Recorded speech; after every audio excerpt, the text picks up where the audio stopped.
और लगातार इन बाबाओं का जो पूरा मोडस ऑपरेंडी होता है वो सवालों के घेरे में होता है। इनके आश्रम की छत जाके देखिएगा 10-10, 12-12 फीट ऊंची होती है। वहां सेवादार ऐसे तैनात होते हैं जैसे किसी को जेड सिक्योरिटी मिली हुई हो, आपको अंदर नहीं जाने देंगे, पूछताछ करेंगे जैसे कि पुलिस के अधिकारी हों। और जब इस तरह के समागम का आयोजन होता है तो पुलिस प्रशासन की मदद नहीं लेते हैं, बल्कि अपने सेवादारों पर ही डिपेंडेंट रहते हैं। उनको अलग अलग कैटेगरी में बांटा गया है। जैसे यहाँ पर भी अलग अलग कैटेगरीज थी। गरुड़ कमांडोज थे जो बिल्कुल इनर मोस्ट जो सर्कल होता था उसमें रहते थे, जिनके ऊपर प्रमुख तौर पर बाबा की सिक्योरिटी की जिम्मेदारी थी। फिर नारायणी सेना है, पिंक आर्मी जिसको कहा जाता था।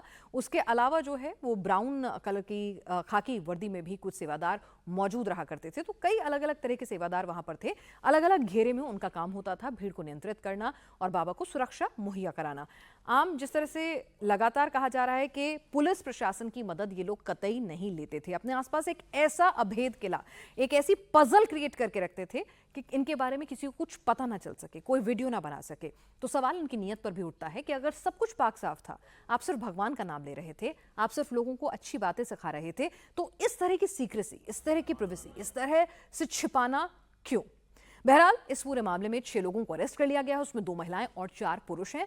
हादसे की जांच के लिए जोन स्तर पर एसओजी यानी स्पेशल ऑपरेशन ग्रुप का गठन कर दिया गया है।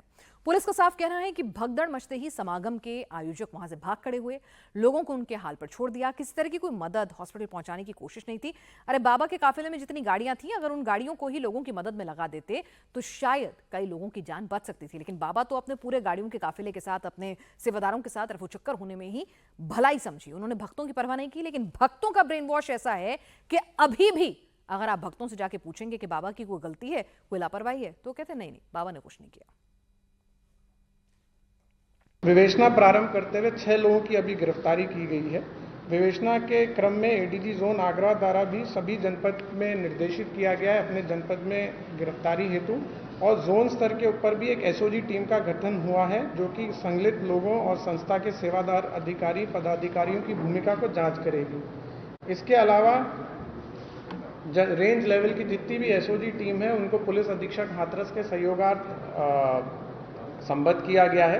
ये बेसिकली एक, आप अगर वहां पर आप वीडियो भी देखेंगे वहां पे, तो ये कंपोजिट रूप से वहां पे साथ में खड़े रहते हैं। और एक, जैसा मैंने बताया, वहां पर जो भी गाड़ी के पास जाएगा उसको रोकना, एक तरह से भीड़ को नियंत्रण करना, ये उस दिन सभी लोग वहां पर मौजूद थे। और भी लोग इनके साथ ही हम लोग कभी पूछताछ में निकल के आए जो वहां पर मौजूद थे, जिन्होंने अलग अलग तरह की ड्रेसेस भी पहन रखी थी, जिन्होंने कि चंदा भी इकट्ठा किया था, फाइनेंशियल रूप से भी इसको जो सपोर्ट था वो किया था।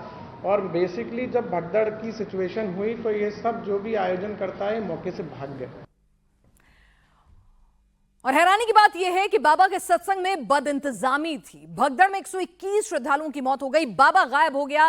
पीछे रुककर उसने अपने अनुयायियों की हालचाल जानने की कोशिश नहीं की। यह भी नहीं सोचा कि मेरे काफिले में इतनी गाड़ियां हैं, उन्हीं गाड़ियों को अगर मैं रेस्क्यू के काम में लगा दूंगा तो शायद लोगों की जान बच सकती है, लोग जो है उन्हें अस्पताल तक पहुंचा दूंगा। मेरे लिए जो पूरा सुरक्षा के लिए काफिला लगा हुआ है, मेरे जो ब्लैक कैट कमांडो चल रहे हैं, वो अगर वहां रुकेंगे तो शायद अव्यवस्था फैलने से कुछ हद तक रोक सकेंगे, घायलों को मदद पहुंचाने में मदद कर सकेंगे। लेकिन नहीं, बाबा तो तुरंत वहां से रफू चक्कर हो गया कि कहीं यहां पर उनकी जान को ना आ जाए, उनको ब्लेम ना आ जाए। अब हैरानी देखिए कि बाबा के प्रति श्रद्धा या फिर यह कहें कि ब्रेन वॉश ऐसा किया गया है कि बाबा के चमत्कारों पर लोगों का भरोसा अब भी कायम है। कोई भी बाबा उनके सेवादारों की गलती नहीं बता रहा है। अब तक की जांच में सामने आया है कि भगदड़ की वजह यह थी कि लोगों ने बाबा की गाड़ियों की धूल लेना चाहते थे। और बाबा खुद अपने प्रवचन में कहते थे कि मेरी चरण रज अगर आपने माथे से लगा लिए, आपने हल्का सा उस भभूत को खा लिया, जमीन पर मेरे पांव पड़े हैं, मेरी गाड़ी गुजरी है, तो आपकी सब दिक्कतें दूर हो जाएंगी। श्रद्धालुओं को बाबा और उनके आश्रम से जुड़ी हर चीज में चमत्कार नजर आने लगा था। आज हमारे संवाददाता विशाल प्रताप सिंह बाबा के आश्रम गए और उन हैंडपंप को देखा जिनके बारे में दावा किया जाता है कि उनका पानी पीने से बीमारियां ठीक हो जाती हैं। आप खुद इन हैंडपंप को देखिए। ये हमारे आसपास लगे हुए हैंडपंप जैसे ही हैंडपंप हैं।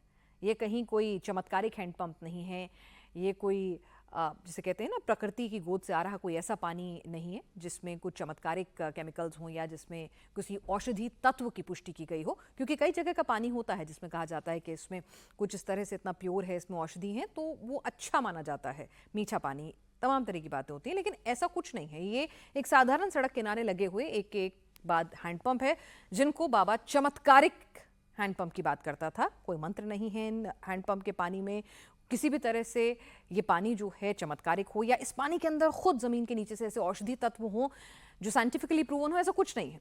लेकिन फिर भी लोग इस पानी को पीने के लिए, इसे नहाने के लिए, इसे अपने घर में रखने के लिए बड़ी तादाद में इकट्ठा होते हैं।